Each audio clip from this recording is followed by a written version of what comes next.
Hello and welcome to Harper Broadcast. I'm Amrita Tripathi and so pleased and privileged to be in conversation with Ira Trivedi. Ira, thanks for taking the time. Thank you, Amrita. So glad to be here. Thank you. And I know it's been quite an exhausting shoot schedule because you're doing so many things, so we really appreciate the time. Ira, you've written 6 books already, and you're coming up with a new one. Will you tell us a little bit about what this book is about, and then we maybe talk a little bit about your writing schedule? Sure. So this book is the lucky number 7. It's titled Nikhil and Riya, a love story, and it really is a work from my heart. I would say such a book probably comes to a writer once in a decade. It's a book that almost sort of wrote itself. Of course, it took a lot of time. In fact, the book has been in production for almost 7 years. Wow. So I wrote the first draft of the book 7 years ago, and then I sort of shelved it because this isn't right. And then I came back to the book, but I said, listen, I have to actually write this from another perspective. So, which is what I did. So in fact, there's now 2 manuscripts out there, one from the perspective of Riya and one from the perspective of Nikhil. So the one which is being published is from Nikhil's perspective. Nikhil and Riya is a love story of 2 17-year-olds at boarding school. And Riya is a runner. Nikhil is, he's a bit of a geek, and he's at a boarding school where sport, it's all about sports. And Nikhil was in an accident when he was younger, and he can't really participate in sports like the other boys can. So when Riya comes into school in the 10th standard, he falls for her, and she is really bad at math and is about to fail her board exams. So Nikhil is actually put on the task to tutor her. And they build their friendship over these tutoring sessions where he's teaching her math. And because of her, he really comes of age. He says, I don't want to be this person anymore. I don't want to be this sort of loser, this geek. I want to be someone else. And he aspires to that. But then tragedy strikes them when Riya finds out that she has 30 days to live. Oh my God. And then that's the rest of the book. Wow, that's very, you just sprung that on us. Yeah, oh exactly. My, okay. Well, it sounds very emotional. Yeah, so it's I would say this book is Erich Segal's A Love Story meets John Green's A Fault in Our Stars. I do want to ask you about your other major avatar, which is of course yoga, and you have your own show. It's Yoga with Ira. Yoga with Ira. Will you talk to us a little bit about that? And I know you've been passionate about yoga for years and years since I first met you. Just take us through a little bit about that journey.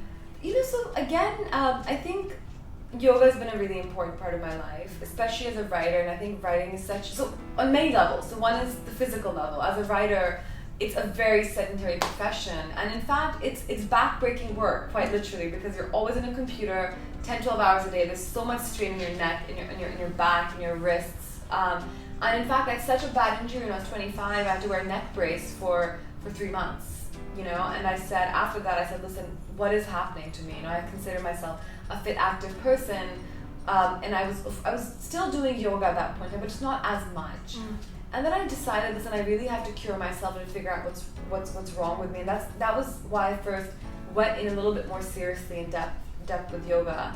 And of course, the journey has proceeded since. The second is on a mental level. I really feel like the kind of places you can tap into as a writer, those places emerge a little bit more with a yoga practice. Wow. After I do a morning of yoga, and then I sit down to write, the kind of creativity that I feel is much more so than when I've just woken up and had have a cup of coffee and go straight to the computer.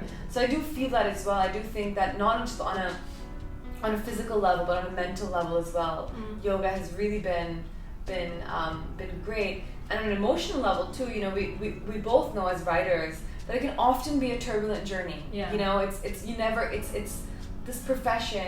It's you don't know when you're going to produce. Forget about how the book is going to do, how people are going to react to it. When you write a book, you're putting a piece of yourself out there. Yeah. And it's an emotional process, and it's so uncertain. Yeah. And people say, "Oh, we want to be writers." The first thing saying, "Actually, don't be a writer." It's really sometimes can be a very thankless profession. So even dealing with emotional ups and downs, writing. Yoga provides that sort of anchor, really, in some ways. So that's why I got deeper and deeper into yoga. So I've done tons and tons of trainings now, and so Yoga Era actually came up, the show, when, so I led the International Day of Yoga 2 years ago, which was set a world record and stuff, no? Yeah. Yeah, that was around 55,000 people. And that was, I think from that point onwards, then it was, I began teaching more and more, and I thought TV was the best way of getting yoga out there. I think we'll have to leave it at that, but do tweet Ira. You're quite active on Twitter. Would you want to leave your readers with any message?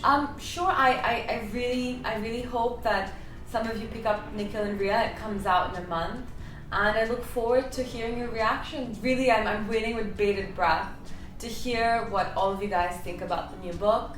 I'm on Twitter at Ira Trivedi, also on Instagram and Facebook and all of that as well. Yeah. So please do write in.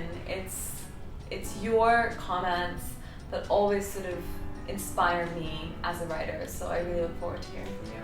And you can tweet us at Harper Broadcast. Of course, if you give Ira feedback in an asan, you get bonus points. Yes. I think we'll have to see about that. Thanks so much, Ira. Thank you. Thank you, Amrita.